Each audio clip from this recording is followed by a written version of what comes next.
Hi Earth Signs, Taurus, Virgo, and Capricorn. Welcome po sa ating channel at ito ang inyong daily gabay, tarot reading for August 16, 2023. Please be reminded that this is general reading po, so maaari kayo makarelate o hindi. Just take what resonates. Gamitin ang reading na ito bilang gabay lamang. Balik po kayo dito bukas para sa ating daily gabay tarot reading for August 17, 2023. Please like, subscribe, and click bell button para updated po kayo sa daily tarot reading natin. Maraming salamat po. Spirit Guide, ano po ang energy today ni Earth Signs, Taurus, Virgo, and Capricorn? Ano po?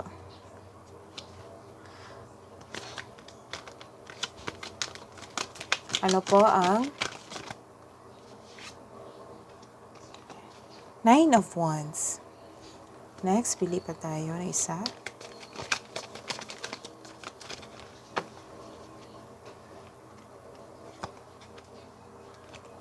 And Five of Pentacles.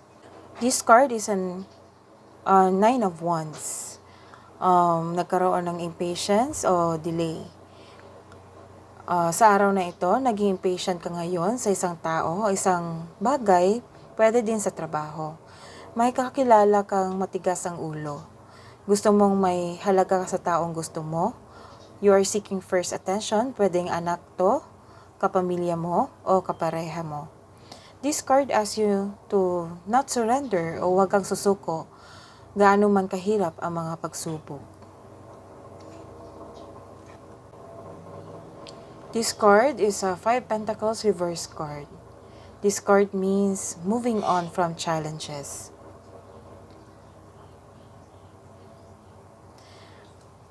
Lumalayo ka sa isang tao na nagdudulot ng toxic relationship.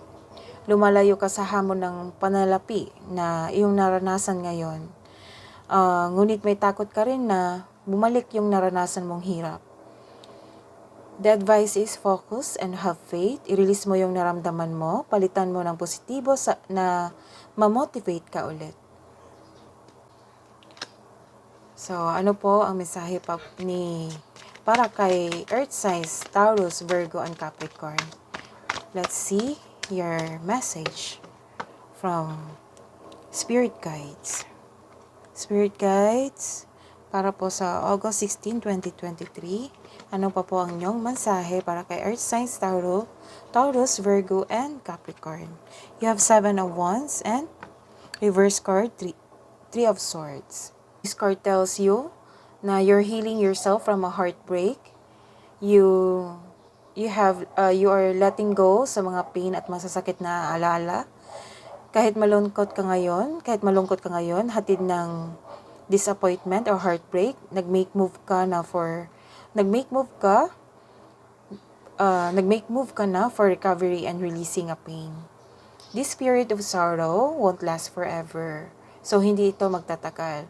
So, look to the future with hope for new experiences. Make yourself busy. This card is a reminder na you should avoid bringing your fear or of heartbreak into new situations. Let's see your career and money, Spirit Guides. Ano pa po ang mensahe para kay Earth Signs, Tarot, Virgo, and Capricorn?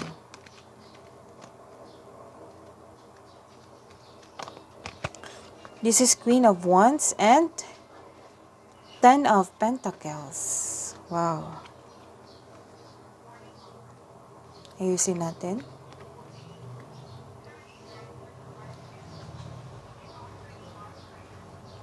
This card is a Queen of Wands. This means creativity and ambition. So, sa buhay, kaperahan at karera, you're feeling powerful and enjoying being recognized in the workplace. Maraming humahanga sa iyo sa workplace nyo o sa katrabaho mo. Kung ikaw ay negosyante, listen to your intuition to grow your business and take action toward increased prosperity. So, wag kang titigil. Listen to your intuition, trust your intuition para mag-grow pa mismo ang iyong negosyo. Your creative and enthusiasm are an important part of your success. Ilan sa inyo ay leader. This is 10 of Pentacles. Para sa buhay, kaperahan at karera. This means wealth, family, and inheritance. Ilan sa inyo sa araw na ito, may plano kayo ng pamilya mo na magbuo ng family business at full support ang pamilya mo sa plano mong negosyo. Ang ilan ay may alok na business partnership with close friends. So this is wealthy. This is good news for your career and money. So next is for love and romance. Spirit guide, ano pa po ang mensahe nyo sa love and romance ni Earth signs, Taurus, Virgo, and Capricorn? Ano pa po ang message nyo?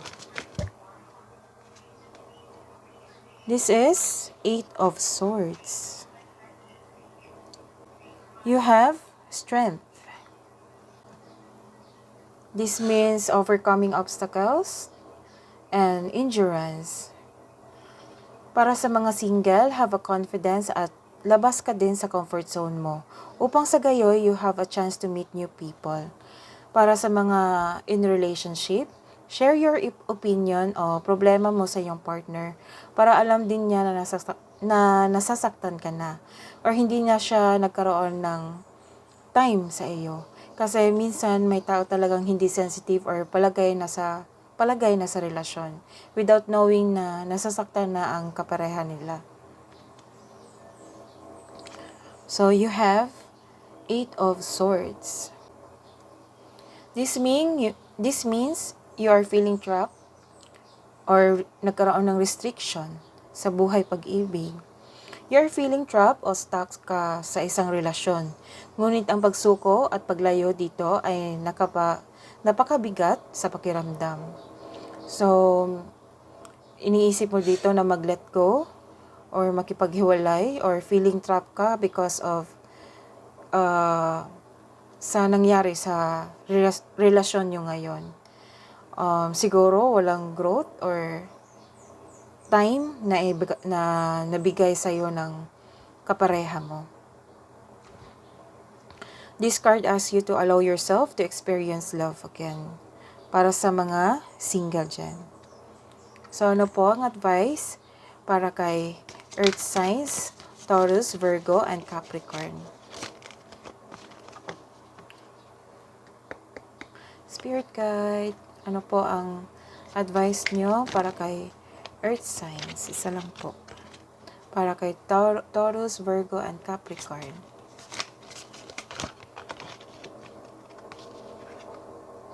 Forgive someone. So this is a confirmation from your love and relationship. So you should forgive someone for your peace of mind. Para magkaroon din siya ng peace of mind. So this is your reading today.